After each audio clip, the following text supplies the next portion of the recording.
ಎಲ್ಲ totally general ಆಗಿ chemical avoid ಮಾಡಿ. ಸರ್ ತಗೊಂಡ್ಬಿಟ್ಟಿನಿ ಏನು ಮಾಡಬೇಕು ಬೇಡ ತಲೆ ಕೆಡಿಸ್ಕೊಡಿ. ಹಾಗಿದ್ರ ಬಗ್ಗೆ ಯಾವುದು ತಲೆ ಕೆಡಿಸ್ಕೊಡಿ. ವ್ಯಾಕ್ಸಿನೇಷನ್ ಹಾಕ್ಸ್ಕೊಂಡಿದ್ದೀವಿ ಆಗುತ್ತಾ ಆಗಲ್ಲ, ವ್ಯಾಕ್ಸಿನೇಷನ್ ಹಾಕ್ಕೊಂಡಿದ್ರೆ ಆಗಲ್ಲ. ಬಟ್ ಮುಂದೆ ನಮ್ಮ ಲೈಫ್ ಸ್ಟೈಲ್ ಬದಲಾಯಿಸಲಿಲ್ಲ ಅಂತಂದ್ರೆ 100% ನಮಗೆಲ್ಲರಿಗೂ ಆ ದಿನ ಸಮಸ್ಯೆ ಆಗ್ತಕ್ಕಂಥ ಸಾಧ್ಯತೆ ಇರ್ತದೆ. ನಿನ್ನೆ ತಿಂದಿದ್ರ ಬಗ್ಗೆ ಯೋಚನೆ ಮಾಡ್ಬಿಡಿ, ಇವತ್ತಿಂದ ನಾನು ಏನು ತಿನ್ಬೇಕು, ಯಾವ ಲೈಫ್ ಸ್ಟೈಲ್ನ ಮಾಡ್ಕೋಬೇಕು ಅಂತ ಹೇಳೋದನ್ನ ನೋಡಬೇಕು. ಇವಾಗ ಕೋವಿಡ್-19 ವ್ಯಾಕ್ಸಿನೇಷನ್ ಇಂದ ಸೈಡ್ ಇಫೆಕ್ಟ್ ಆಗಿ ಹಾರ್ಟ್ ಪ್ರಾಬ್ಲಮ್ ಬರ್ತಾ ಇದೆ ಅನ್ನೋದು ನಿಜಾನಾ ಅಥವಾ ಈಗ ರೀಸೆಂಟ್ ಆಗಿ ಯಂಗ್ ಜನರೇಷನ್ ಅಲ್ಲಿ ಹಾರ್ಟ್ ಅಟ್ಯಾಕ್ಸ್ ಬರ್ತಾ ಇರೋ ರೀಸನ್ ಕೋವಿಡ್ ವ್ಯಾಕ್ಸಿನೇಷನ್ ತಗೊಂಡಿದ್ರಿಂದ ಬರ್ತಾ ಇದೆ. ಸರಿ ಸರಿ, ಕೋವಿಡ್ ಟೈಮಲ್ಲಿ ವಿಡಿಯೋ ನೋಡಿದ್ರಾ?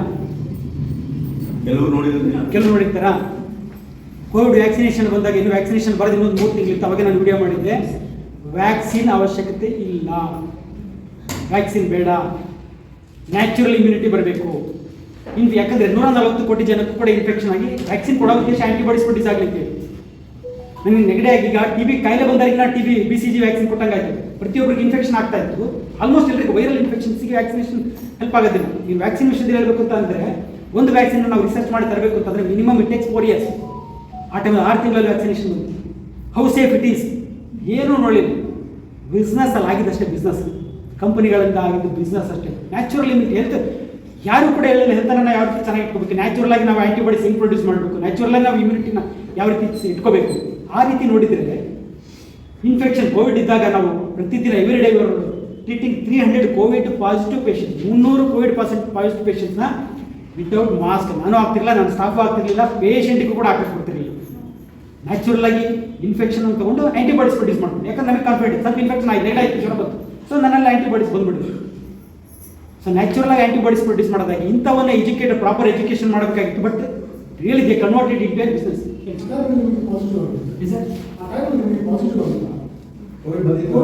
ಸರ್ ನನ್ನ ಲೈಫಲ್ಲೇ ನಾನು ಟೆಸ್ಟ್ ಮಾಡಿಸ್ಕೊಂಡಿಲ್ಲ, ಬೇರೆಯವ್ರಿಗೆ ಯಾರಿಗೂ ಟೆಸ್ಟ್ ಮಾಡಿಸ್ಬೇಡಿ ಅಂತ ಇದ್ದೆ. ಬೇರೆ ಪೇಷಂಟ್ ಬಂದ್ಬಿಟ್ಟು ಸರ್ ಈಗ ಒಂದು ಕೋವಿಡ್, ನನಗೆ ನೆಗಡಿ ಕೆಮ್ಮು, ಸ್ವಲ್ಪ ಚೆಸ್ಟ್ ಕಂಡೀಷನ್ ಕೆಮ್ಮು, ಜ್ವರ ಆಯಿತು, ಟೆಸ್ಟ್ ಮಾಡಿಸಿ ನಾನು ಹೇಳೋದು ಅವಶ್ಯಕತೆ ಇಲ್ಲ. ಊರು ತುಂಬ ಕೋವಿಡ್ ಇದ್ದರೆ ನನಗೆ ಅದ್ಬಿಟ್ಟು ಬೇರೆ ಹೊಸ ಕಾಯಿಲೆ ಬಂದಿರ್ತದ. ನನಗೂ ಅದೇ 100 ಅಲ್ಲ 200% ನನಗೆ ಪಾಸಿಟಿವ್ ಇತ್ತು. ನನಗಲ್ಲ, ನಮ್ಮ ಪ್ರತಿಯೊಬ್ಬರು ಸ್ಟಾಫ್ಗೆ ಇನ್ಫೆಕ್ಟ್ ಆಗಿತ್ತು. ಎಲ್ಲರೂ ಕೆಮ್ಮು, ಜ್ವರ, ನೆಗಡಿ, ಚೆಸ್ಟ್ ಕಂಜೆಷನ್ ಥರ ಆಗಿದೆ, ಎಲ್ಲ ಫೀಲ್ ಆಗಿದೆ. ನಮಗೆ ಗೊತ್ತಾಯ್ತು, ನನಗೆ ಬಂದು ನನಗೆ ಕೋವಿಡ್ ಇನ್ಫೆಕ್ಷನ್ ಆಗಿದೆ. ಬಟ್ ಅಷ್ಟೇ ಕಾನ್ಫಿಡೆಂಟ್ ಆಗಿದ್ವಿ, ನಮ್ಮ ಹೆಲ್ತ್ನ ನಾವು ಮೇಂಟೈನ್ ಮಾಡಿದರೆ ನಮಗೇನು ಆಗಲ್ಲ ಅನ್ನೋ ಕಾನ್ಫಿಡೆನ್ಸ್ ಪ್ರತಿಯೊಬ್ಬ ಸ್ಟಾಫಲ್ಲಿ ಇತ್ತು. ಅದಕ್ಕೆ 4 ವರ್ಷ ಆಗಬೇಕಾಗಿತ್ತು ನಮ್ಮ ಫೋಟೋ ಯಾರಾಯ್ತು. ನಾವು ಅವಾಗ ಟ್ರೀಟ್ ಮಾಡತಕ್ಕಂಥದ್ದು ರೀತಿ without mask treating 300 more than 300 patients Covid positive patient ಬರೋ ಪೇಷಂಟ್ಸ್ಗೆ ನಾವು ಮಾಸ್ಕ್ ತೆಗೆದು ಬಂದಿದ್ವಿ. ಮಾಸ್ಕ್ ಹಾಕೊಂಡು ನಾವು ಯಾರು ಮಾಸ್ಕ್ ಹಾಕ್ಲಿಕ್ಕೂ ಬಿಡಲಿಲ್ಲ. ಹೆಲ್ತ್ನ ಸರಿ ಮಾಡಿದ್ದಿದ್ದು. ಇಲ್ಲೂ ನಾನು ಅದನ್ನೇ ಹೇಳ್ತಾ ಇರೋದು, ನನ್ನ ಹಾರ್ಟನ್ನು ಟ್ರೀಟ್ ಮಾಡಿದ್ದೆ ಅಂತ ಇರೋದು. ಕಾರ್ಡಿಯಾಲಜಿಸ್ಟ್ ಹೇಳ್ತಾರೆ ಚೆಕ್ ಮಾಡಿಸಿ ಹಾರ್ಟಿಗೆ ಆ ಮಾತ್ರ ತೊಗೊಳ್ಳಿ, ಮಾತ್ರ ತೊಗೊಳ್ಳಿ. ಇದೇನಾದರೂ ಕೋವಿಡ್ಗೆ ಮೆಡಿಸಿನ್ ತೊಗೊಂಡಂಗೆ. So what I am telling is improve your health ಅಂತೇಳಿ ಕೋವಿಡ್ ಟೈಮ್ನಲ್ಲಿ ಮಾಡಿದ್ದೆ ಅದೇ ಎಕ್ಸಾಂಪಲ್. ನನಗೆ ಹೆಲ್ತ್ ಸರಿ ಮಾಡಿಕೊಂಡ್ರೆ ಕೋವಿಡ್ ಅನ್ನೋದು ಏನು ಅನಿಸಲೇ ಇಲ್ಲ.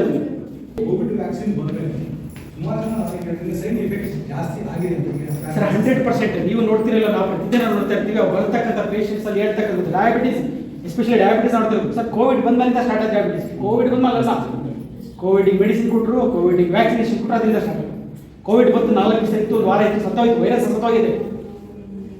ವ್ಯಾಕ್ಸಿನೇಷನ್ ಈ ಕೆಮಿಕಲ್ಸ್ ಸ್ಟೇ ನಾವು ಬಾಡಿ ಫಾರ್ ಲಾಂಗ್ ಟರ್ಮ್, 4 ವರ್ಷ 5 ವರ್ಷ ಆದರೂ ಸ್ಟೇ ಮಾಡ್ತಾರೆ. ಅದೇ ಸರ್, ಇಂಜೆಕ್ಷನ್ ತಗೊಂಡ್ರೆ ಏನೂ ಆಗಲ್ವಾ? ತಗೊಂಡವ್ರಿಗೆ ಏನೂ ಆಗಲ್ವಾ? ಬಿಟ್ಬಿಡಿ, ಹೆಲ್ತ್ ಸರಿ ಮಾಡಿದ್ದಾರೆ ಮೇಡಮ್. ವ್ಯಾಕ್ಸಿನೇಷನ್ ಮುದುಕರಿಗೆ ಕೊಡಿಸ್ಬಿಟ್ಟಿರ್ತೀವಿ, ಮಕ್ಕಳಿಗೆ ಯಾಕೆ ವ್ಯಾಕ್ಸಿನೇಷನ್ ಮಾಡ್ತಾರೆ ಅಂದರೆ general other vaccination. To be frank, vaccination ಅವಶ್ಯಕತೆ ಇಲ್ಲ. ನ್ಯಾಚುರಲ್ ಇಮ್ಯುನಿಟಿ ಬರಬೇಕು. ಈಗ ಹೇಳ್ತೀರಾ ನೀವು ಟ್ಯೂಬರ್ಕ್ಯುಲೋಸಿಸ್ BCG ಹುಟ್ಟಿದ ಮಕ್ಕಳಿಗೆ BCG ವ್ಯಾಕ್ಸಿನೇಷನ್ ಆಗ್ತದೆ. Then it has to prevent tuberculosis. But still ನಮ್ಮಲ್ಲಿ ಟ್ಯೂಬರ್ಕ್ಯುಲೋಸಿಸ್ TB ಕೇಸಸ್ ಎಷ್ಟೊಂದಿದೆ, ಅದು ಇಟ್ಸ್ ನಾಟ್ ಪ್ರಿವೆಂಟ್ ಮಾಡ್ತಾನೆ ಇಲ್ಲ. ವ್ಯಾಕ್ಸಿನ್ ಏನೋ ಪ್ರಿವೆಂಟ್ ಆಗ್ತಾಯಿದೆ ಇಲ್ಲ, ಆಗ್ತಾ ಇಲ್ಲ. ಬಿಸ್ನೆಸ್ ಆಗ್ತಾ ಇತ್ತು ವ್ಯಾಕ್ಸಿನ್. ಡಾಕ್ಟರ್ಸ್ ಹೇಳ್ತಾರೆ ಸರ್, ಸರ್ವಿಕಲ್ ಕ್ಯಾನ್ಸರ್ ಮತ್ತೊಂದು ಹೊಸ ಬಿಸ್ನೆಸ್. ಡಾಕ್ಟರ್ಸ್ ಹೇಳ್ತಾರೆ ಇದರಿಂದ ಪ್ರಿವೆಂಟ್ ಆಗಲ್ಲ, ಬಟ್ ಜಸ್ಟ್ ಆಗಲ್ಲ ಮೇಲೆ ನೀವು ಯಾಕೆ ಪ್ರಶ್ನೆ ಮಾಡಲ್ಲ? ಅದರಿಂದ ಪ್ರಿವೆಂಟ್ ಆಗಲ್ಲ ಯಾಕೆ ನೀವು ಕೊಡ್ತಿದ್ದೀರಾ ಅಂತ ನೀವು ಯಾಕೆ ಪ್ರಶ್ನೆ ಮಾಡಲ್ಲ? 40+ ಆದ್ಮೇಲೆ ತಗೊಳ್ಳೇಬೇಕು ಅಂತಾರೆ. ಮತ್ತೆ at the same time they say that madam doctor ಬದುಕಬೇಕು, ಅವ್ರ ಮನೆಯಲ್ಲಿ ಫ್ಯಾಮಿಲಿ ಇರುತ್ತೆ, ಬಂಗಾರ ಅದೆಲ್ಲ ಬೇಕು, ಹೊಸ ಹಾಸ್ಪಿಟಲ್ ಕಟ್ಟಿರ್ತಾರೆ. ಹೇಳ್ತಾ ಇರ್ತೀವಿ, ಒಂದು ನಿಮ್ಮ ಡಯಾಗ್ನೋಸಿಸ್, ನಿಮ್ಮ ಕಾಯಿಲೆ ಡಯಾಗ್ನೋಸಿಸ್ ಮಾಡೋದು ಹಾಸ್ಪಿಟ್ಲಿಗೆ ಹೋಗ್ತೀರಾ ಅಂದರೆ ನಿಮ್ಮ ಕಾಯಿಲೆ ಏನು ಅಂತ ಹೇಳ್ತಕ್ಕಂಥದ್ದು ಸಿಂಪಲ್ ಆಗಿರ್ತಕ್ಕಂಥ ವೈರಲ್ ಫೀವರ್ ಬಗ್ಗೆ ಹೇಳ್ತೀನಿ. ಅದು ಡಿಪೆಂಡ್ ಆಗೋದು ಡಾಕ್ಟರ್ ಕಮಿಟ್ಮೆಂಟ್ ಮೇಲೆ. ಈಗ ಸಿಂಪಲ್ ಆಗಿ ಒಂದು ಕ್ಲಿನಿಕ್ ಇದೆ, ನನಗೇನು ಕಮಿಟ್ಮೆಂಟ್ ಇಲ್ಲ ಅಂದರೆ ಬಂದು ಪೇಷಂಟಿಗೆ ಸಿಂಪಲ್ ವೈರಲ್ ಇನ್ಫೆಕ್ಷನ್ ಏನಾಗಲ್ಲ ಹೋಗಿತ್ತು ಅಂತ ಕಳಿಸ್ತೀನಿ, ಒಂದೆರಡು ಮಾತ್ರೆ ಕೊಟ್ಬಿಟ್ಟು. ಅದೇ ಸ್ವಲ್ಪ ಕಮಿಟ್ಮೆಂಟ್ ಇತ್ತು ಅನ್ಕೊಳ್ಳಿ ಮನೇಲಿ, ಯಾಕೋ ಜ್ವರ ಜಾಸ್ತಿ ಇದೆ ಸ್ವಲ್ಪ ಟೆಸ್ಟ್ ಮಾಡಿಸಿ ಅಂತ ಅಂದ್ಬಿಡ್ತಾರೆ. ಎಲ್ಲ ಟೆಸ್ಟ್ ಮಾಡಿಸಿದ್ದೀನಿ, ಯಾಕಂದ್ರೆ ಲ್ಯಾಬಿಂದ ದುಡ್ಡು ತಂದು ಕೊಡ್ತಾರೆ ಸರ್. ನೀವು ಬೆಳಿಗ್ಗೆ ಟೆಸ್ಟ್ ಮಾಡಿ ಸಾಯಂಕಾಲ ದುಡ್ಡು ಬರ್ತದೆ. ಸ್ವಲ್ಪ ಸಣ್ಣ ಕಮಿಟ್ಮೆಂಟ್ ಇದೆ. ದೊಡ್ಡದಾಗ ಹಾಸ್ಪಿಟ್ಲ್ ಕಟ್ಟಿ ಸಿಕ್ಕಾಪಟ್ಟೆ ಕಮಿಟ್ಮೆಂಟ್, EMI ಕಟ್ಟಬೇಕು, ನಾನು ಲಕ್ಷಾಂತರ ರೂಪಾಯಿ ನಾನು ಸಂಬಳ ಕಟ್ಟಬೇಕು ಕೊಡಬೇಕು, ಕೋಟ್ಯಾಂತರ ರೂಪಾಯಿ ಇನ್ವೆಸ್ಟ್ ಮಾಡಿಬಿಟ್ಟಿದ್ದೀನಿ ಅಂತಂದರೆ ಖಾಲಿ ಇನ್ನೂ ಸ್ವಲ್ಪ ದೊಡ್ಡದಾಗುತ್ತೆ. ಜಾಸ್ತಿ ಇನ್ವೆಸ್ಟ್ ಮಾಡಿ ಓದಿರೋದು ಟೈಫಾಯ್ಡ್ ಇರ್ಬೋದಾ, ಎಲ್ಲದೂ ಮಾಡೋದು, ಎಲ್ಲ ಇನ್ವೆಸ್ಟ್ಮೆಂಟ್ ಫುಲ್ ಆಗುತ್ತೆ.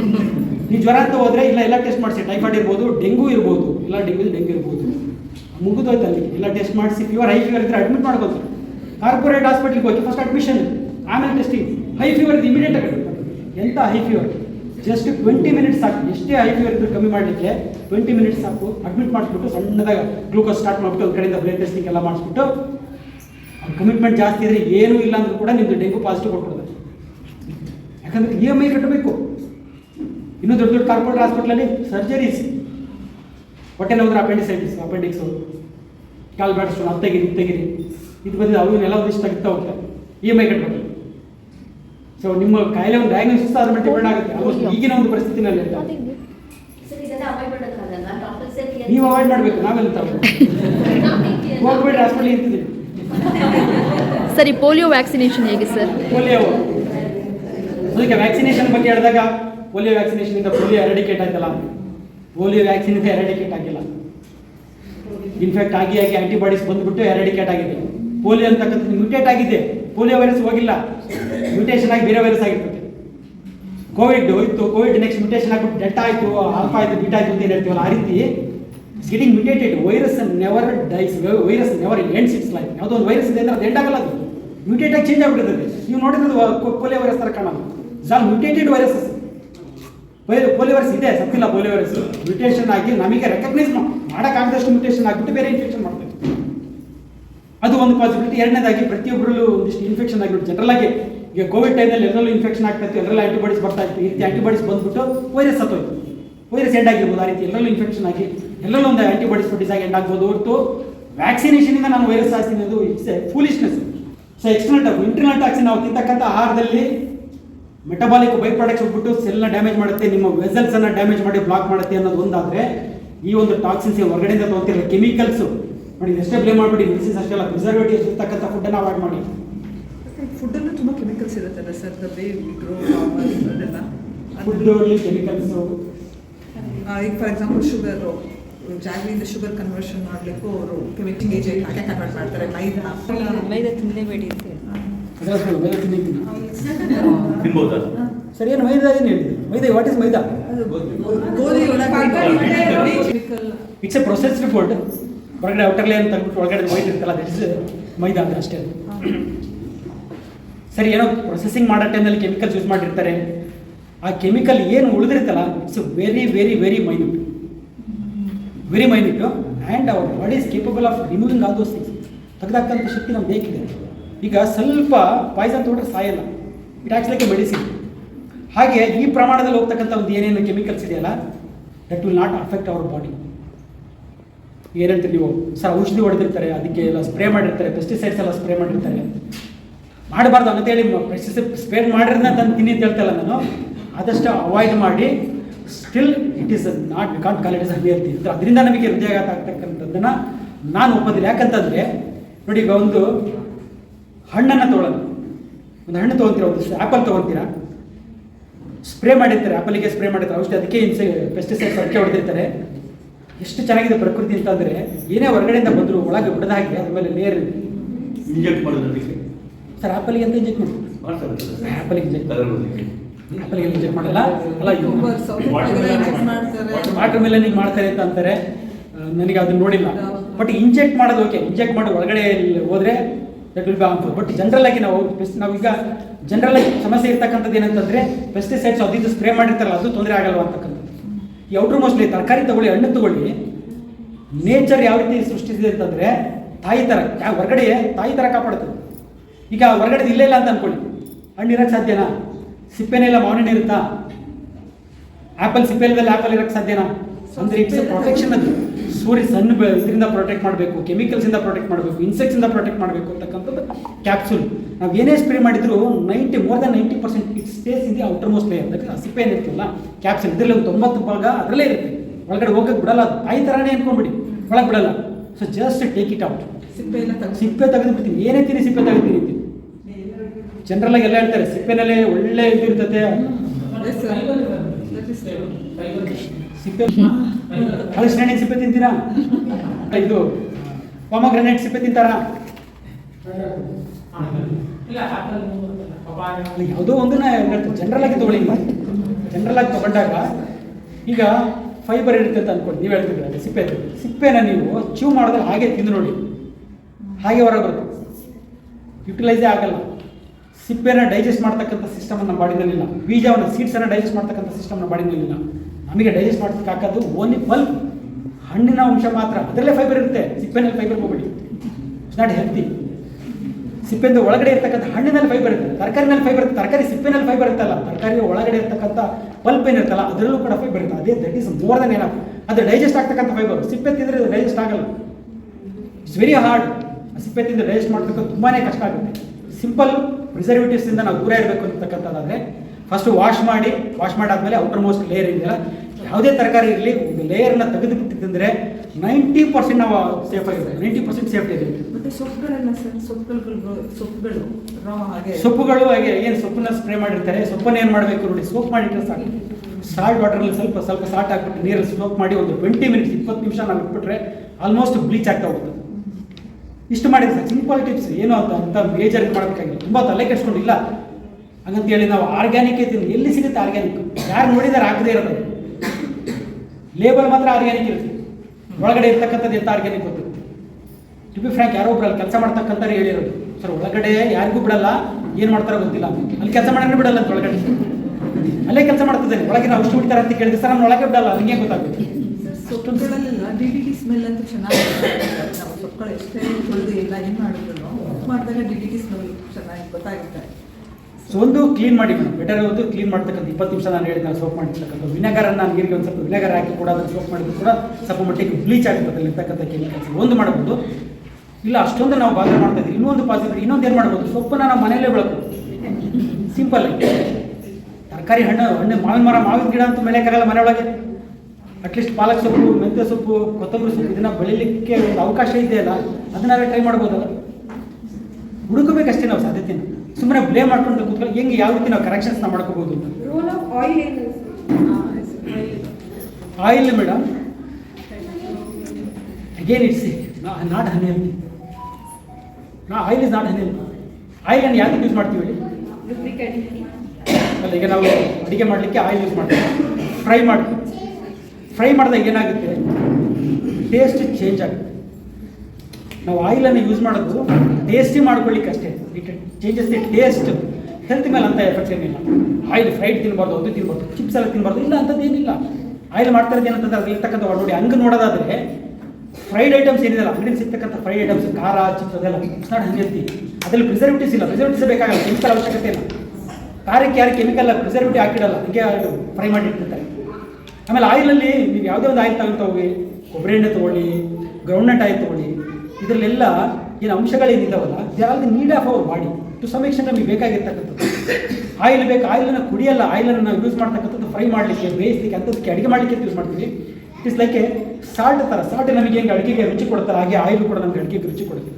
ರುಚಿಗೆ ಅಂತ ಉಪಯೋಗಿಸ್ತಕ್ಕಂಥ oil it is not unhealthy. But petroleum by products ಹಾಕ್ತಾರೆ ಅಂತ ಹೇಳಿ ಅಲ್ಲ, ಈಗ ಬೇರೆ ಆಪ್ಷನ್ ಇದೆಯಲ್ಲ ಮೇಡಮ್, ಗಾಣದ ಎಣ್ಣೆ ಯೂಸ್ ಮಾಡ್ಬೋದು, ಮಾಡಲೇಬೇಕಾ ಅಥವಾ we can still go with branded oil? Branded oil still ಹೋಗ್ಬೋದು ಅನ್ನೋದಕ್ಕೆ ಏನು ಮಾಡ್ಬೋದು, ಪ್ರಮಾಣನ ಕ್ವಾಂಟಿಟಿನ ಕಮ್ಮಿ ಮಾಡಿ. ಈಗ ನೀವು ಹೇಳ್ತೀವಿ ಸಕ್ಕರೆನಲ್ಲಿ ಇದನ್ನ ಆ್ಯಡ್ ಮಾಡ್ತಾರೆ ಅಂತ ಹೇಳಿ, ಕೆಮಿಕಲ್ ಪ್ರೊಸೆಸಿಂಗ್ ಮಾಡಿರ್ತದೆ, ಅದರಲ್ಲಿ ಹಾಗಾಗಿ ಸ್ವಲ್ಪ ಕೆಮಿಕಲ್ಸ್ ಇರ್ತದೆ. ಸೊ ಏನು ಮಾಡಿ, ರೆಡ್ಯೂಸ್ ಮಾಡಿ, ಸಕ್ಕರೆ ತಿನ್ನಬೇಡಿ, ಕಮ್ಮಿ ಮಾಡಿ. ಈ ಟೇಸ್ಟ್ ಅನ್ನೋದು ಯಾವುದಕ್ಕೋಸ್ಕರ ನಾಲ್ಗೆಗೆ ಅಷ್ಟೇ ಕೇಳೋದು. ಸಕ್ಕರೆ ಹೊಟ್ಟೆ ಕೇಳಲ್ಲ, ಸೆಲ್ಸು ಸಕ್ಕರೆ ಕೊಡುತ್ತೆ ಕೇಳೋದು.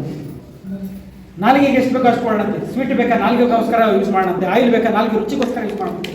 ಹೊಟ್ಟೆ ತುಂಬ ಅದನ್ನೇ ತಿಂತಕ್ಕಂಥದ್ದು. ಒಂದು kg ಸಕ್ಕರೆ ತಿನ್ನೋದು, ಒಂದು ತಟ್ಟೆ ಸ್ವೀಟ್ ತಿನ್ನೋದು, ಅದನ್ನ ಅವಾಯ್ಡ್ ಮಾಡಿ, ನಾಲ್ಗೆಗೋಸ್ಕರ ಯೂಸ್ ಮಾಡಿ. ನಾನು ಹೇಳ್ತಾ ಇರ್ತೀನಿ, ಯಾವುದೇ ಒಂದು ನಿಮಗೆ ಅನ್ಹೆಲ್ತಿ ಅಂತ ಅನಿಸ್ತಕ್ಕಂಥದ್ದು ಯಾವುದೇ ಒಂದು ತಿಂತಾ ಇದ್ದೀರಾ ಅಂತ, ಸ್ವೀಟೇ ತಿಂತಾ ಇದ್ದೀರಾ, ಅದು ಚಿಕನ್ನೇ ತಿಂತಾ ಇದ್ದೀರಾ, ಯಾವುದೇ ಒಂದು ಯೂಸ್ ಮಾಡ್ತಾ ಇದ್ದೀರಾ, ಫೀಲ್ ಇಟ್ ಎಸ್ ಅನ್ಹೆಲ್ತಿ ಅಂತ ಅಂದರೆ ಅದನ್ನು ಸ್ವಲ್ಪ ಕಮ್ಮಿ ಮಾಡಿಬಿಟ್ಟು ಬೇರೆ ಅಂಶನ ಜಾಸ್ತಿ ಮಾಡ್ತಕ್ಕಂಥದ್ದು, ವೆಜಿಟೇಬಲ್ಸ್ ಆ್ಯಂಡ್ ಫ್ರೂಟ್ಸನ್ನು ಜಾಸ್ತಿ ಮಾಡ್ತಕ್ಕಂಥದ್ದು. ಆಯಿಲ್ ನಿಮ್ಮ ಪ್ರಕಾರ ಆಯಿಲ್ ಕೆಟ್ಟದ, ಸರಿ ಕೆಲಸ ಮಾಡಿ ಕಡಿಮೆ ತಿನ್ನಿ ಏನಾಗುತ್ತೆ, ಕಡಿಮೆ ಉಪಯೋಗಿಸಿ ಜಾಸ್ತಿ ಏನಾಗುತ್ತೆ, ಅದನ್ನೇ ಅತಿಯಾಗಿ ಮಾಡತಕ್ಕಂಥ ಜನರಲ್ ಆಗಿ ನನಗೆ ಗೊತ್ತಿದ್ದಾಗೆ ಆಯಿಲನ್ನೇ ಕುಡಿಯೋದಂತ ಯಾರು ಮಾಡಲ್ಲ. ಅಡಿಗೆಗೆ ಎಷ್ಟು ಬೇಕು ಆ ಪ್ರಮಾಣದಲ್ಲಿ ಯೂಸ್ ಮಾಡ್ತೀವಿ, ಹಾಗಾಗಿ it is not unnecessary. Sir cancer curable ಇದಾ ಸರ್, ಕ್ಯೂರ್ ಆಗುತ್ತಾ? ಬಿಕಾಸ್ ಅದು ರಿಯಾಕರ್ ಆಗುತ್ತೆ ಅಂತಾರೆ. ಮತ್ತೆ ಯಾಕಂದ್ರೆ ನೀವು ಹೆಲ್ತ್ ಸರಿ ಇಟ್ಕೊಳ್ಳಿ ಮತ್ತೆ ಎಲ್ಲ ವಾಪಸ್ ಬರ್ತದೆ, ನೀವು ಶುಗರ್ ಸರಿ ಇಟ್ಕೊಳ್ಳಿ ಮತ್ತೆ ಶುಗರ್ ವಾಪಸ್ ಬರ್ತದೆ. ನಾನು ಕ್ಯೂರ್ ಮಾಡ್ಕೊಡ್ತೀನಿ ನಿಮ್ಮ ಶುಗರ್ನ, ನಿಮ್ಮ ಲೈಫ್ ಸ್ಟೈಲ್ ಮತ್ತೆ ವಾಪಸ್ ಹಾಳಾಯ್ತು ಅಂತಂದರೆ ಮತ್ತೆ ಅದೇ ಕಾಯಿಲೆ ಶುಗರ್ ಮತ್ತೆ ಬರ್ತದೆ. ಕ್ಯಾನ್ಸರ್ನ ಸರಿ ಮಾಡಿದ ಮೇಲೆ ಮತ್ತೆ ನಿಮ್ಮ ಲೈಫ್ ಸ್ಟೈಲ್ನ ಕರೆಕ್ಷನ್ ಮಾಡ್ಕೊಳ್ಳಿಲ್ಲ ಮತ್ತೆ ಕ್ಯಾನ್ಸರ್ ಬರುತ್ತೆ. ರಿಯಾಕರ್ ಆಗುತ್ತೆ ನಿಮ್ಮಿಂದ, ನಿಮ್ಮ ಒಂದು ಮಿಸ್ಟೇಕ್ ಇಂದ ರಿಯಾಕರ್ ಆಗ್ತದೆ. ಈಗ ಆಯುರ್ವೇದ ಮೆಡಿಸಿನ್ ಎಕ್ಸ್ಟರ್ನಲ್ ಟಾಕ್ಸಿನ್ಸ್ ಅಲ್ಲೇ ಬರುತ್ತಾ? ಬಿಕಾಸ್ ದೇ ಆರ್ ಮೆಡಿಸಿನ್ ಯಾವುದೇ ಒಂದು ಇದಕ್ಕೆ ಮೆಡಿಸಿನ್ ಅಂತ ವರ್ಡ್ ಯೂಸ್ ಮಾಡಿದ್ರೆ ಇಟ್ಸ್ ಎ ಟಾಕ್ಸಿನ್. ಆಯುರ್ವೇದಿಕ್ ಯಾವುದೋ ಒಂದು ಮೆಡಿಸಿನ್ ಹೆಸರು ಹೇಳ್ತೀರಾ, ಅದು ಒಂದು ಸೆಲ್ ಅವಶ್ಯಕತೆನಾ? ನಾವು ನ್ಯೂಟ್ರಿಯೆಂಟ್ಸ್ ಅಲ್ಲಿ ಹೇಳ್ತೀವಿ, carbohydrate, protein, fat, vitamins, minerals ಅಂತ ಹೇಳಿ. ಅದರಲ್ಲಿ ಏನಾದ್ರು ಬರ್ತಾ ಅದು ಒಂದು ಆಯುರ್ವೇದಿಕ್ ಮೆಡಿಸಿನ್ ಅಥವಾ ಅಲ್ಲ ಹೋಮಿಯೋಪತಿಕ್ ಮೆಡಿಸಿನ್ ಅಂತಕ್ಕಂಥದ್ದು ಆ ಒಂದು ಎಲ್ಲ ಒಂದು ನೀಡಲ್ ಬರ್ತದೆ, ಇಟ್ ಇಸ್ ಹೆಲ್ತಿ. ಎಲ್ಲ ಒಂದು ನೀಡಲ್ ಇಲ್ಲ ಅಂತಂದ್ರೆ it's unhealthy. Medication for example thyroid, sugar ತಗೊಳ್ತಾ ಇರ್ತೀವಿ, ಅವರೇ ಓನಾಗಿ ಅವರು they can come to a conclusion at what time they need to stop that medication ಅಂತ. ಮೆಡಿಕೇಶನ್ ಸ್ಟಾಪ್ ಮಾಡಲಿಕ್ಕೆ ಬರಲ್ಲ. ಈಗ ನಾನು ಹೇಳಿದಂತ ನಾವು ನಾಳೆಯಿಂದ ಮೆಡಿಸಿನ್ ಸ್ಟಾಪ್ ಮಾಡಿ ಲೈಫ್ ಸ್ಟೈಲ್ ಮಾಡಿಫಿಕೇಶನ್ ಆಗಬೇಕು. ಸಿಂಪಲ್ ಆಗಿ ಕರೆಕ್ಷನ್ಸ್ ಹೇಳ್ತೀನಿ. ಒಂದು ಸ್ಟೇ ಆಕ್ಟಿವ್ ಮಾರ್ನಿಂಗ್. ನಾನು ಈಗ ಹೇಳ್ತಾ ಇರ್ತಕ್ಕಂಥದ್ದು ಬರೀ ಹಾರ್ಟಿಗೆ ಅಂತ ಹೇಳ್ತಾ ಇಲ್ಲ, ನಿಮ್ಮ ಹೆಲ್ತಿಗೆ ಹೇಳ್ತಾ ಇದ್ದೀನಿ. ಪ್ರತಿಯೊಂದು ರಿವರ್ಸ್ ಆಗುತ್ತೆ. ಈ ಟಿಪ್ಸ್ ಫಾಲೋ ಮಾಡಿದರೆ ಪ್ರತಿಯೊಂದು ರಿವರ್ಸ್ ಆಗುತ್ತೆ. ಒಂದಿನ ಅದಕ್ಕೆ stay active from morning to evening ಅಂತ. ಹಿಂಗೂ ಮಲಗದಿದ್ದೇ ಇರುತ್ತೆ, ಮಲಗಿದ ಮೇಲೆ ಆಕ್ಟಿವ್ ಆಗಿರೋಂಥ ಅವಶ್ಯಕತೆ ಇಲ್ಲ. ಬಟ್ ಅಟ್ಲೀಸ್ಟ್ ಇದ್ದ ಮೇಲೆ ಆದರೂ ನಾವು ಬೆಳಗಿಂದ ರಾತ್ರಿ ತನಕ ಆಕ್ಟಿವ್ ಆಗಿರ್ತಕ್ಕಂಥ ಒಂದು ಕೆಲಸ, ಒಂದು ಆಕ್ಟಿವಿಟೀಸ್ ಆದರೆ ಸೊ ಅವು ಹೆಲ್ತ್ ಟಿಪ್ಸ್ ಅವಲಂಬಿಸಿ ಕೊಡ್ತೀವಿ ಮೇಡಮ್. ಸೊ ಮೇಡಮ್ ಕೇಳಿದಾಗೆ ಪೆಸ್ಟಿಸೈಡ್ಸ್ ಅದನ್ನೆಲ್ಲ ಸ್ಪ್ರೇ ಮಾಡಿರ್ತಾರಲ್ಲ, ಅದಕ್ಕೆಲ್ಲ ಅದು ಕೂಡ ಕೆಮಿಕಲ್ ಅಲ್ಲ. ಇನ್ನೊಂದು ಮನೆಯಲ್ಲಿರುವಂತಹ ಫ್ರೀಜರ್ಗಿಂತ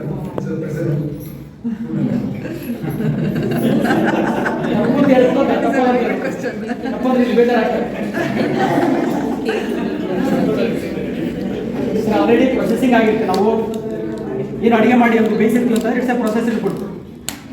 ಅದನ್ನು ನಾವು ಫ್ರಿಜ್ಜಲ್ಲಿ ಇಟ್ಬಿಟ್ಟು ಅದರಲ್ಲಂಥ ಚೇಂಜಸ್ ಏನಾಗಲ್ಲ. ಟೆಕ್ನಿಕಲಿ ಸ್ಪೀಕಿಂಗ್ ಅದರಲ್ಲಿ ಕಾರ್ಬೋಹೈಡ್ರೇಟ್, ಪ್ರೋಟೀನು, ಫ್ಯಾಟ್, ವಿಟಮಿನ್ಸ್ ಏನಿದೆಯಲ್ಲ ಅದು ಅದೇ ಪ್ರಮಾಣದಲ್ಲಿ ಹಾಗೇ ಇರ್ತದೆ. ಅದು ನಾಳೆ ಮತ್ತೆ ನಾವೊಂದಿಷ್ಟು ಎಕ್ಸ್ಟ್ರಾ ಬೇಯಿಸ್ತಾ ಏನಾಗುತ್ತೆ, ಅದರ ಅಂಶ ಕಮ್ಮಿ ಆಗ್ತಾ ಬರ್ತದೆ. ತುಂಬ ಹೀಟ್ ಮಾಡಿದಷ್ಟು ಏನಾಗ್ತಾ ಹೋಗುತ್ತೆ, ಅದರಲ್ಲಿ ಇರ್ತಕ್ಕಂಥ ನ್ಯೂಟ್ರಿಯೆಂಟ್ ವ್ಯಾಲ್ಯೂ ಕಮ್ಮಿ ಆಗುತ್ತೆ, ಪಾಯ್ಸನ್ ಏನಾಗುತ್ತೆ. ಸೊ ಸೇಫ್ ಯೂಸ್ ಮಾಡ್ಬೋದು.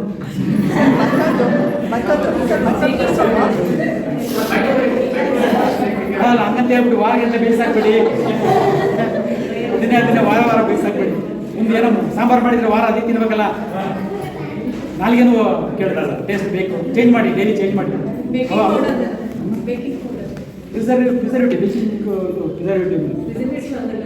ಪ್ರಿಸರ್ವೇಟಿವ್ ಆಗಲ್ಲ ಮೇಡಮ್. ಎನಿ ಕೆಮಿಕಲ್ ಮೈನರ್ ಕ್ವಾಂಟಿಟಿನಲ್ಲಿ ಸ್ವಲ್ಪ ಪ್ರಮಾಣದಲ್ಲಿ ಯೂಸ್ ಮಾಡಿದರೆ ಬಾಡಿಗೆ ಶಕ್ತಿ ಇದೆ, ಅದನ್ನು ತೆಗೆದಾಕ್ತಕ್ಕಂಥ ಶಕ್ತಿ ಇದೆ. ಅದನ್ನೇ ಅತಿ ಆಗ್ತಿಂದ ಕಷ್ಟ ಆಗುತ್ತೆ. ಅದೇ poison sir. Frequent small meal ಅದನ್ನೇ ಹೇಳಿದೆ ನಾನು. ಸ್ವಲ್ಪ coffee, coffee is also meal, don't call it just a snacking. Avoid snacking. Frequent small ಮೀಲಲ್ಲಿ ಏನು ಸಮಸ್ಯೆ ಆಗ್ತಾಯಿದೆ, ಫ್ರೀಕ್ವೆಂಟಾಗಿ ಇನ್ಸುಲಿನ್ ಸೆಕ್ರೇಷನ್ ಆಗ್ತಾಯಿದೆ, ಇನ್ಸುಲಿನ್ ರೆಸಿಸ್ಟೆನ್ಸ್ ಬರ್ತಾ ಇದೆ, ಬ್ಲಡ್ಡಲ್ಲಿ ಇನ್ಸುಲಿನ್ ಜಾಸ್ತಿ ಆಗ್ತಾ ಇದೆ. ಬ್ಲಡ್ಡಲ್ಲಿ ಇನ್ಸುಲಿನ್ ಜಾಸ್ತಿ ಆಗ್ಬಿಟ್ಟು ನೈಟ್ರಿಕ್ ಆಕ್ಸೈಡ್ ಕಮ್ಮಿ ಆಗ್ತಾ ಇದೆ, ವೇಸೋ ಕನ್ಸ್ಟ್ರಿಕ್ಷನ್ ಆಗ್ತಾ ಇದೆ, ಫ್ಯಾಟ್ ಅಕ್ಯುಮುಲೇಷನ್ ಜಾಸ್ತಿ ಆಗ್ಬಿಟ್ಟು ಇನ್ಫ್ಲಮೇಷನ್ ಜಾಸ್ತಿ ಆಗ್ತಾ ಇದೆ, ಹಾರ್ಟ್ ಫೇಲ್ಯೂರ್ ಆಗ್ತಾ ಇದೆ. Frequent meals causing heart failure. ಈಗ ಬ್ರೇಕ್ಫಾಸ್ಟ್ ಸ್ಕಿಪ್ ಮಾಡಬಾರ್ದು ಅಂತ ಅದೆಲ್ಲ ಇದಿದೆ ಅಲ್ಲ ಸರ್, ಬ್ರೇಕ್ಫಾಸ್ಟ್ ಸ್ಕಿಪ್ ಮಾಡಬೇಡಿ ಅಂತ. ಇವೆಲ್ಲ ತಿಳಿದು ಹೊರಗಡೆ ಬರಬೇಕಾಗಿದೆ ನಾವು. ಆಲ್ ದಿ ಮಿತ್ಸ್ ಅವೆಲ್ಲ ಮಿತ್ಸ್ ಅಷ್ಟೇನು ಏನಲ್ಲ.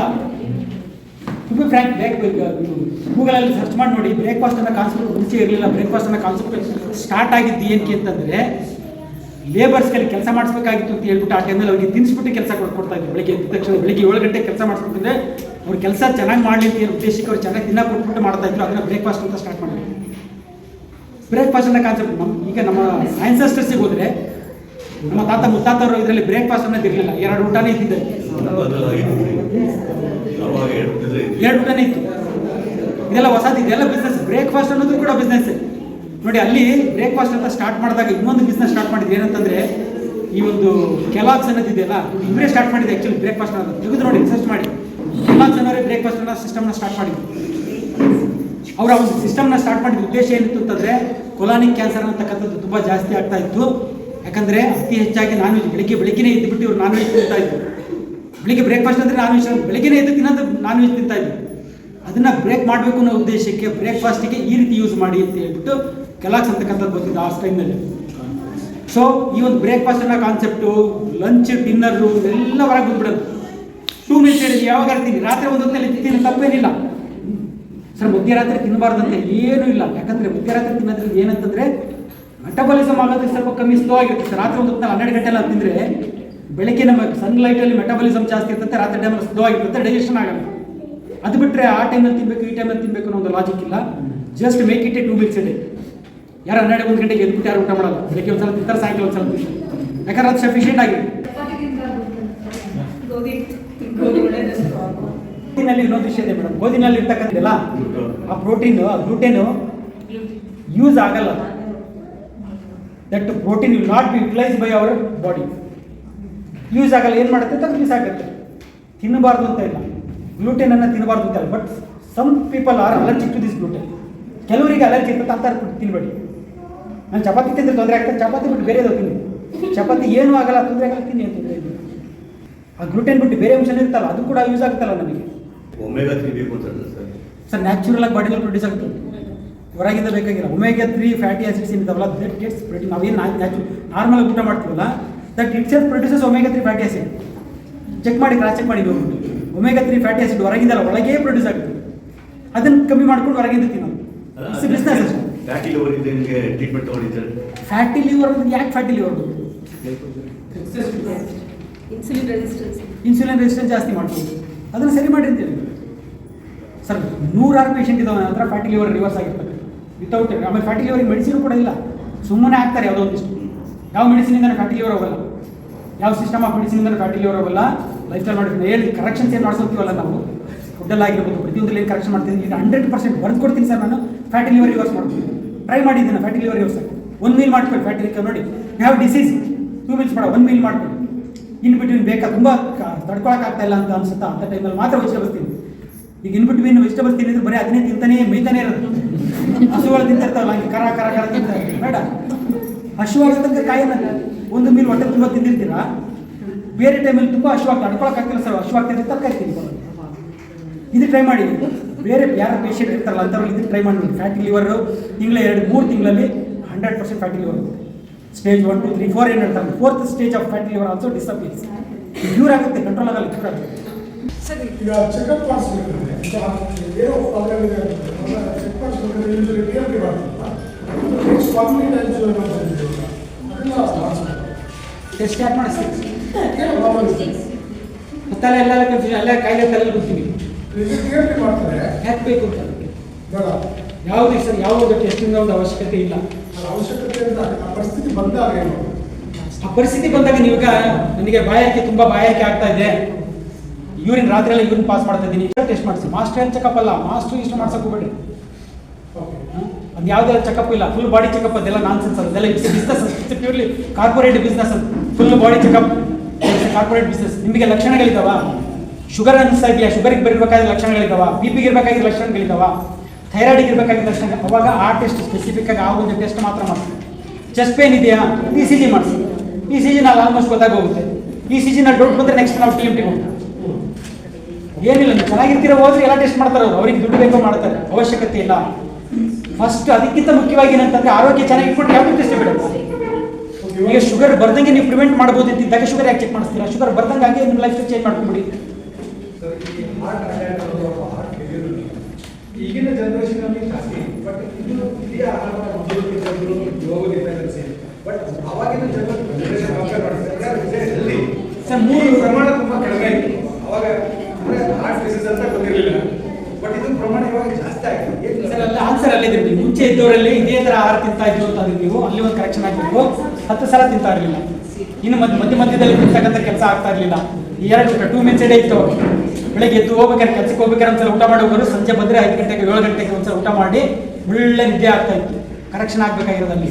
ಎರಡನೇದಾಗಿ ಮೆಡಿಸಿನ್ ತೊಗೊತಾ ಇರಲಿಲ್ಲ. ಕೆಮಿಕಲ್ಸ್, ಪ್ರಿಸರ್ವೇಟಿವ್ ಇರತಕ್ಕಂಥ, ಪ್ರಿಸರ್ವೇಟಿವ್ ಹಾಕಿರ್ತಕ್ಕಂಥದ್ದು, ಸ್ಪ್ರೇ ಮಾಡಿರ್ತಕ್ಕಂಥ ಯಾವ್ದು ಫುಡ್ ಇರ್ತಾ ಇಲ್ಲ. ಪ್ರಿಸರ್ವೇಟಿವ್ ಇಲ್ಲದೆ ಇರತಕ್ಕಂಥ ಫುಡ್, ಅಲ್ಲೂ ಕರೆಕ್ಷನ್ ಆಗಬೇಕು. ಅಲ್ಲೂ ನಾವು ತಪ್ಪು ಮಾಡ್ತೀವಿ. ಮೇಜರ್ ರಿಸ್ಕ್ ಫ್ಯಾಕ್ಟರ್ಸ್ ಎಲ್ಲೆಲ್ಲ ಆಗ್ತಾ ಇದೆ ನೋಡಿ. ಫುಡ್ಡಲ್ಲಿ ಆಮೇಲೆ ಭಯ ಇರ್ತಿರ್ಲಿಲ್ಲ, ಕಮಿಟ್ಮೆಂಟ್ ಇಲ್ಲ, ಆರಾಮಾಗಿರ್ತಾ ಇದ್ರು, ಖುಷಿಯಾಗಿ ನಗ್ನಾಗ್ತಾ ಇದ್ರು, ಓಡಾಡ್ಕೊಳ್ತಾ ಇದ್ರು, ಬರಿಗಾಲಲ್ಲಿ ನಡೀತಾ ಇದ್ರು, ಬೆಳಗ್ಗಿಂದ ರಾತ್ರಿ ತನಕ ಆಕ್ಟಿವ್ ಆಗಿರ್ತಾ ಇದ್ರು. ಹೆಲ್ತ್ ಅನ್ನೋದನ್ನ ನಾನು ಕಲ್ತಿರೋದು ಟೆಕ್ಸ್ಟ್ ಬುಕ್ ಅಲ್ಲ. ಒಂದು ಹೆಲ್ತಿಯಾಗಿರೋದನ್ನ ನೋಡ್ತಾ ಇದ್ದೆ, ಎರಡನೇದಾಗಿ ನಮ್ಮ ಹಿರಿಯರು ಯಾವ ರೀತಿ ಬದುಕ್ತಾ ಇದ್ರು, ಅವರೆಲ್ಲ ಕಾಯಿಲೆ ಇರ್ತಿರಲಿಲ್ಲ, ನಮ್ಮಲ್ಲಿ ಕಾಯಿಲೆ ಬರ್ತಾ ಇದೆ ಅಂದ್ರೆ ತಪ್ಪಾಗಿರೋದು ಎಲ್ಲಿಂದ ಅಂತ ಹುಡುಕ್ತಾ ಹೋದ್ರೆ ಈ ಒಂದು ಕರೆಕ್ಷನ್ಸ್ ಮಾಡಿದ್ರೆ ಸಾಕು ಸರ್. ಮತ್ತೆ ನಾವು ವಾಪಸ್ ಹೋಗ್ಬೋದು.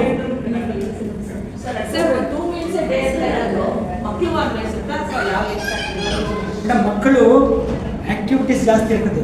ಈಗಿನ ಮಕ್ಕಳಿಗೆ ಎರಡಲ್ಲ ಒಂದು ಊಟನೂ ಸಾಕು ಅನ್ಸುತ್ತೆ. ಕೂತ್ಕೊಂಡು ಮೊಬೈಲ್ ಇಟ್ಕೊಂಡು ಕೂತ್ಕೊಳ್ಳೋರಿಗೆ ಅವ್ರಿಗೆ ಅವಶ್ಯಕತೆ ಇಲ್ಲ. ಮಕ್ಕಳು ಅಂದ್ರೆ ಮಕ್ಕಳನ್ನ ಹಿಡಿಯಲಿಕ್ಕಾಗಲ್ಲ, ಹಂಗೆ ಸರ್ ಅವ್ರು ಕೈಲಿ ಹಿಡಿಯೋಕ್ಕಾಗಲ್ಲ ಅಂತಾರೆ. ಅಷ್ಟೊಂದು ಆಕ್ಟಿವ್ ಆಗಿರ್ತಕ್ಕಂಥ ಮಗುಗೆ ಕಾರ್ಬೋಹೈಡ್ರೇಟ್ ನೀಡ್ ಜಾಸ್ತಿ ಇರ್ತದೆ. ಪ್ರೋಟೀನ್ ಅಂತ ಹೇಳ್ತಿಲ್ಲ ನಾನು, ಕಾರ್ಬೋಹೈಡ್ರೇಟ್ ಎನರ್ಜಿ ಲೆವೆಲ್ ಜಾಸ್ತಿ ಬೇಕಾಗುತ್ತೆ. ಎನರ್ಜಿ ಸಿಗ್ತಕ್ಕಂಥದ್ದು ಕಾರ್ಬೋಹೈಡ್ರೇಟಲ್ಲಿ. ಮಗುಗೆ ತಲೆ ಕೆಡಿಸ್ಕೋಬೇಡಿ. ನಾವು ಯಾವಾಗ ನಮ್ಮ ಲೈಫ್ ಸ್ಟೈಲ್ ಚೇಂಜ್ ಆಗುತ್ತೆ, ಮಗು ಥರ ಇದ್ದರೆ ಏನು ತಿಂದರೆ ಎಷ್ಟು ತಿಂದರೆ ಏನಾಗಲ್ಲ, ಬಟ್ ಮಗು ಥರ ಇರಲ್ಲ ನಾವು. ಹಾಗಾಗಿ ಯಾವಾಗ ಮಕ್ಕಳಿಂದ ನಾವು ಚೇಂಜ್ ಆಗ್ತಾ ಹೋಗ್ತೀವಿ, ಮಗು ಥರ ಇರೋಕ್ಕಾಗ 14-15 ಇಯರ್ಸ್ ಚೇಂಜ್ ಆಗಿ ನಾವು ಮಗು ಅಂತ ಅಂದ್ರೆ ವರ್ಕಿಂಗ್ ಲೈಫ್ ಸ್ಟಾರ್ಟ್ ಆದಾಗ, ಓಡಾಟ ಕಮ್ಮಿ ಆದಾಗ 2 ಮೀಲ್ಸ್ ನೀವು ಡೇ ಮಾಡ್ತಕ್ಕಂಥದ್ದು ಒಳ್ಳೆಯದು. ಆಮೇಲೆ ಮಕ್ಕಳಲ್ಲಿ ಒಂದು ವಿಷಯ ಏನಂದರೆ, ಏನೋ ಒಂದೇ ಒಂದು ತಿಂತಿರ್ತಾರೆ, ಬರೀ ಚಾಕ್ಲೇಟ್ ತಿನ್ನೋದು, ಬರೀ ಮ್ಯಾಗಿ ತಿನ್ನೋದು, ನ್ಯೂಟ್ರಿಷನಲ್ ಡೆಫಿಷಿಯನ್ಸಿ ಕಾಂಪನ್ಸೇಟ್ ಮಾಡಬೇಕು. ತರಕಾರಿ ಹಣ್ಣು ಕೊಟ್ಬಿಡಿ. 10 ಸಲ ತಿನ್ನಲಿ ಮಕ್ಕಳು, ಚಾಕ್ಲೇಟು ತಿನ್ನಲಿ, ಎಲ್ಲ ತಿನ್ನೋದ್ರ ಜೊತೆ ತರಕಾರಿ ತಿನ್ನಬೇಕು, ಚಾಕ್ಲೇಟ್ ಜೊತೆ ತರಕಾರಿ ತಿನ್ನಬೇಕು ಅನ್ನೋದು ಕಂಪಲ್ಸನ್ ಮಾಡಿ, ಬ್ಯಾಲೆನ್ಸ್ ಆಗೋಗುತ್ತೆ. ಸರ್, ಈಗ ಆಫ್ಟರ್ ಮೆನೋಪಾಸ್ ಆದಮೇಲೆ ಕ್ಯಾಲ್ಸಿಯಂ ಡೆಫಿಷಿಯನ್ಸಿ, ನೀ ಪೇನ್ ಎಲ್ಲ ಸ್ಟಾರ್ಟ್ ಆಗುತ್ತೆ. ಮೆನೋಪಾಸ್ ಆದಮೇಲೆ ಕ್ಯಾಲ್ಸಿಯಂ ಡೆಫಿಷಿಯನ್ಸಿ ಅಂತ ಹೇಳಿ ಶೆಲ್ಕಾಲ್ ತಗೊಳ್ಳಿ, ನೀ ಪೇನ್ ಎಲ್ಲ ಸ್ಟಾರ್ಟ್ ಆಗುತ್ತೆ usually all ladies, most of ಲೇಡೀಸ್ಗೆ. ಸೊ ಅವಾಗ ಶೆಲ್ಕಾಲ್ ಎಕ್ಸ್ಟ್ರಾ ಮೆಡಿಕೇಶನ್ ತಗೋಬೇಕಾಗಲ್ಲ. ನೇಚರ್ ಯಾವ ರೀತಿಯೂ ಅದು ಸೃಷ್ಟಿ ಮಾಡಿರೋದು. ಮೆನೋಪಾಸ್ ಆದಮೇಲೆ ಕ್ಯಾಲ್ಸಿಯಂ ಡೆಫಿಷಿಯನ್ಸಿ ಆಗೋದು ಸುಳ್ಳು. ಡೆಫಿಷಿಯನ್ಸಿ ಏನೂ ಆಗಲ್ಲ. ಬಟ್ ಏನಾಗಿರುತ್ತೆ, ಕ್ಯಾಲ್ಸಿಯಂ ರಿಕ್ವೈರ್ಮೆಂಟ್ ಕಮ್ಮಿ ಆಗುತ್ತೆ. ನಾವು ಓಡಾಡೋದೇ ಕಡಿಮೆ ಇರುತ್ತೆ. ಈಗ ನಾವು ಮಕ್ಕಳಿದ್ದಂಗೆ ಆಕ್ಟಿವ್ ಆಗಿ ಆ ಏಜಲ್ಲಿ ಇರಲ್ಲ. ಮಕ್ಕಳು ನಡ್ಕೊಂಡು ಹೋಗಲ್ಲ, ಓಡಿ ಹೋಗ್ತವೆ, ಜಂಪ್ ಮಾಡ್ತವೆ. ವಯಸ್ಸಾದ್ರೆ ಜಂಪ್ ಮಾಡೋ ಎಕ್ಸ್ಪೆಕ್ಟ್ ಮಾಡೋಕ್ಕಾಗುತ್ತೆ ಇಲ್ಲ. ಹಾಗಾಗಿ ನೀಡೇ ಕಮ್ಮಿ ಆಗುತ್ತೆ. ಹಾಗಾಗಿ ಕ್ಯಾಲ್ಸಿಯಮ್ ಕಮ್ಮಿ ಆಗುತ್ತೆ. ಕ್ಯಾಲ್ಸಿಯಮ್ ಅಂತಲ್ಲ, ಟೋಟಲಿ ಎಲ್ಲದೂ ಕಮ್ಮಿ ಆಗಿರ್ತದೆ. ಬಟ್ ಆ ಒಂದು ಲೈಫ್ ಸ್ಟೈಲ್ಗೆ ನಾವು ಕುತ್ಕೊಂಡು ಮಾಡ್ತಕ್ಕಂಥ ಕೆಲಸ, ಮೂಮೆಂಟ್ ಕಮ್ಮಿ ಇಡ್ತಕ್ಕಂಥ ಕೆಲಸ ಅಂಥದಕ್ಕೆ ಆ ಒಂದು ಲೈಫ್ ಸ್ಟೈಲ್ ಸಾಕು. ಅದು ಫುಡ್ಡಲ್ಲೆಲ್ಲ ಸಿಕ್ಬಿಡ್ತೀವಿ. ಕ್ಯಾಲ್ಸಿಯಮ್ಗೋಸ್ಕರ ಸಪ್ಲಿಮೆಂಟ್ ಬೇಡ. ಕ್ಯಾಲ್ಸಿಯಂ ಬರುತ್ತಲ್ಲ ಸರ್, ನೀ ಪೇನ್ ಸ್ಟೆಪ್ಸ್ ಹತ್ತಕ್ಕಾಗಲ್ಲ ಬಾಡಿ. ಯಾವಾಗ ನೀವು ಹೆಲ್ತ್ ಸರಿಯಾಗಿಲ್ಲದೆ ಇದ್ದಾಗ ಆಗುತ್ತೆ. ನೀವು ಹೆಲ್ತ್ ಸರಿ ಇಟ್ಕೊಂಡಿಲ್ಲ ಅಂದ್ರೆ ನೀ ಪೇನು ಬರುತ್ತೆ, ಬ್ಯಾಕ್ ಪೇನು ಬರುತ್ತೆ, ಹೆಡ್ ಪೇನು ಬರುತ್ತೆ. ಟೋಟಲಿ ಹೆಲ್ತ್ ಸರಿ ಮಾಡೋದಲ್ಲ, ಇದು ರಿವರ್ಸಿಬಲ್ ಮಾಡಿ. ನೀ ಪೇನು, ಬ್ಯಾಕ್ ಪೇನ್ ಇದೆಲ್ಲ ಇದನ್ನು ಕೂಡ ನಾವು ರಿವರ್ಸ್ ಮಾಡೋದು. ಲೈಫ್ ಸ್ಟೈಲ್ ಚೇಂಜ್ ಮಾಡಿ, ಹೆಲ್ತಿ ಲೈಫ್ ಸ್ಟೈಲ್ ಮಾಡೋದಂದ್ರೆ ಸರ್ಟನ್ ಚೇಂಜಸ್ ನಾವು ಮಾಡಿಕೊಂಡ್ರೆ ಅದನ್ನು ರಿವರ್ಸ್ ಮಾಡ್ತೀವಿ. Heart needs to be trained ಅಂತ. One way is hypoxia, through which you can develop the collaterals, and one way is the pranayama. ಇನ್ನೊಂದು way ತುಂಬ ದೊಡ್ಡ ಕ್ಲಾಸ್ ಬೇಕು ಅಂದ್ರೆ ಜಸ್ಟ್ ಒಂದು ಕ್ಲಾಸ್. ಇದಕ್ಕೆ ಮೇಡಮ್, ಈ ಪ್ರಾಣಾಯಾಮ ಏನಿದೆ ಅದಕ್ಕೆ ಕ್ಲಾಸ್ ಬೇಕು. ಅದಕ್ಕೆ ಒಂದು ನಾವು ಈವೆಂಟ್ ಥರ ಮಾಡೋದು, ಇದು ವರ್ಕ್ಶಾಪ್ ಥರ ಮಾಡೋಣ ಅಂತ ಇದ್ವಿ. ಹೈಪಾಕ್ಸಿಯಾ ಇಂಡ್ಯೂಸ್ ಮಾಡೋದು ಕೂಡ ಅಷ್ಟು ಸುಲಭ ಅಲ್ಲ. ಹೈಪಾಕ್ಸಿಯಾ ಯಾವ ರೀತಿ ಮಾಡಬೇಕು, ಹಾರ್ಟಿಗೆ ಯಾವ ರೀತಿ ಟ್ರೈನ್ ಮಾಡಬೇಕು ಅನ್ನೋದು ಅದನ್ನು ವರ್ಕ್ಶಾಪ್ ಥರ ಮಾಡತಕ್ಕಂಥ ಒಂದು ಪ್ಲಾನ್ ಇದೆ. ಇನ್ನೊಂದು ಏನಂತಂದರೆ ಎಮೋಷನ್ಸ್ನ ಕಂಟ್ರೋಲ್ ಮಾಡೋದು ನಾವು ಪ್ರಾಕ್ಟೀಸ್ ಮಾಡಿದ್ವಿ. ತುಂಬ ಹೈಪರ್ ಆಗದೆ ಇರ್ತಕ್ಕಂಥದ್ದು, ತುಂಬ ರೆಸ್ಪಾಂಡ್ ಮಾಡ್ತಕ್ಕಂಥದ್ದು, ತುಂಬ ಏನೋ ಅಂದ್ರೆ ತಕ್ಷಣ ಕೋಪ ಮಾಡ್ಕೊಳ್ತೀವಿ. ಇದನ್ನು ನಾವು ಸಪ್ರೆಸ್ ಮಾಡ್ತಾ ಹೋದರೆ ಅದು ಕೂಡ ಒಂದು ಟ್ರೈನಿಂಗ್. ಆ ಸಿಚುವೇಶನನ್ನು ಹಾರ್ಟ್ ರೇಟ್ ಜಾಸ್ತಿ ಆಗ್ದಂಗೆ ಹ್ಯಾಂಡಲ್ ಮಾಡ್ತಾ ಇರ್ತೀವಿ. ಏನೋ ಆಗ್ಬಿಟ್ಟಿರ್ತದೆ, ಭಯ ಪಟ್ಕೊಂಡು ಹಾರ್ಟ್ ರೇಟ್ ಜಾಸ್ತಿ ಆಗೋದನ್ನು ಅವಾಯ್ಡ್ ಮಾಡ್ತೀವಿ. ಸಿಚುವೇಶನ್ ಸೇಮೇ ಇರುತ್ತೆ, ಬಟ್ ನಿಮ್ಮ ಒಂದು ಎಮೋಷನ್ಸ್ನ ಕಂಟ್ರೋಲ್ ಮಾಡ್ತೀರಾ ಹಾರ್ಟ್ ಟ್ರೈನ್ ಆಗಿ. ಕೋಪ ಬಂದರೂ ಕೂಡ ಹಾರ್ಟ್ ರೇಟ್ ಜಾಸ್ತಿ ಆಗದೆ ಮಾಡೋದು, ಅದನ್ನು ಎಮೋಷನ್ನ ಬ್ಯಾಲೆನ್ಸ್ ಮಾಡ್ತಾರೆ. ಅದು ಎಲ್ಲ ಅದು ಹೇಳಿದೆ, ಅಂದರೆ ವರ್ಕ್ಶಾಪ್ ಥರನೇ ಮಾಡಬೇಕು.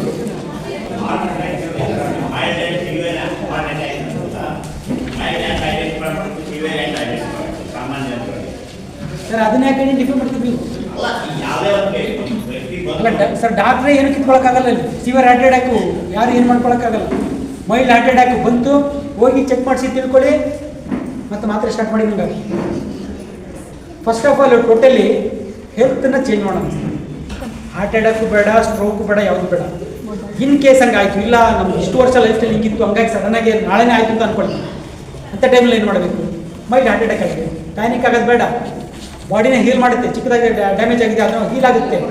ಬಟ್ ಅಟ್ಲೀಸ್ಟ್ ಮುಂದೆ ಮತ್ತೆ ಆಗದಾಗಿ ನಾವು ಲೈಫ್ ಸ್ಟೈಲ್ ಮಾಡಿಫಿಕೇಶನ್ ಇದೆಯಲ್ಲ, ಆರೋಗ್ಯ ಸರಿ ಮಾಡ್ಕೊಳ್ಳೋದನ್ನು ಇವತ್ತಿಂದ ನಾವು ಸ್ಟಾರ್ಟ್ ಮಾಡಿದರೆ ಮತ್ತೆ ಇನ್ನೊಂದ್ಸಲ ಆಗೋದನ್ನು ತಪ್ಪಿಸ್ಬೋದು. ನಾಳೆ ಆಗೋದನ್ನು ತಡೆಗಟ್ಟಲಿಕ್ಕೆ ಆಗದೆ ಇರ್ಬೋದು. ಇವತ್ತಿಂದ ಅಟ್ಲೀಸ್ಟ್ ಇವತ್ತಿಂದ ನಾನು ಚೇಂಜಸ್ ಮಾಡಿಕೊಂಡ್ರೆ ಫ್ಯೂಚರಲ್ಲಿ ನೆಕ್ಸ್ಟ್ ಇಯರ್ ಆಗ್ತಾ ಇತ್ತು ನನಗೆ ಅದನ್ನು ತಪ್ಪಿಸ್ಬೋದು.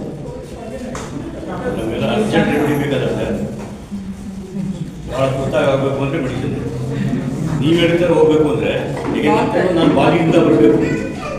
ಸರ್ ಅಲ್ಲ ಈಗ ನೀವು ಹಾರ್ಟ್ ಅಟ್ಯಾಕ್ ಬಗ್ಗೆ ಹೇಳ್ತಿದ್ರಾ ಅಲ್ಲ ಯಾವುದಕ್ಕೆ ಆಗಲಿ ಸರ್ ಈಗ ನಾನು ಹೇಳ್ತೀನಿ ಕೇಳಿ ಈಗ ನಾಳೆ ಜ್ವರ ಆಗುತ್ತೆ ನನ್ನ ಇಮ್ಯುನಿಟಿ ಕಮ್ಮಿ ಇರುತ್ತೆ ನಾನು ಟ್ಯಾಬ್ಲೆಟ್ ತೊಗೋಬೇಕಾಗುತ್ತೆ ಅದಕ್ಕೆ ಅದ್ರ ಬಗ್ಗೆ ನಾವು ವಿಚಾರ ಮಾಡಿ ನಾಳೆ ಬಗ್ಗೆ ವಿಚಾರ ಮಾಡ್ತಿದ್ದೀರಾ ನೀವು ಇವತ್ತಿಂದ ಚೇಂಜಸ್ ಮಾಡ್ಕೊಂಡ್ರೆ ನಾನು ಅಟ್ಲೀಸ್ಟ್ ನೆಕ್ಸ್ಟ್ ಇಯರ್ ನಾನು ಹೆಲ್ತಿ ಆಗಿರ್ತೀನಲ್ಲ ಇವತ್ತಿನ ನಾವು ಚೇಂಜಸ್ ಮಾಡ್ಬೇಡ ಬಿಸ್ಕೆಟ್ ತೊಗೊಳಕ್ಕೆ ಮಾಡ್ತೀವಿ Never is too late than today. Never is too late than today. At least from today let us. ಇವತ್ತಿಂದ ಸ್ಟಾರ್ಟ್ ಮಾಡಿದ್ರೆ ಅಟ್ಲೀಸ್ಟ್ 1 ವರ್ಷ 2 ವರ್ಷ ಆದ್ಮೇಲೆ ಆದ್ರೂ ನಮಗೆ ಒಂದು ಧೈರ್ಯ ಒಂದು ಕಾನ್ಫಿಡೆನ್ಸ್ ಬಂದಿರ್ತದೆ ನನಗೆ ಆ ಸಮಸ್ಯೆ ಬರಲ್ಲ ಅಂತ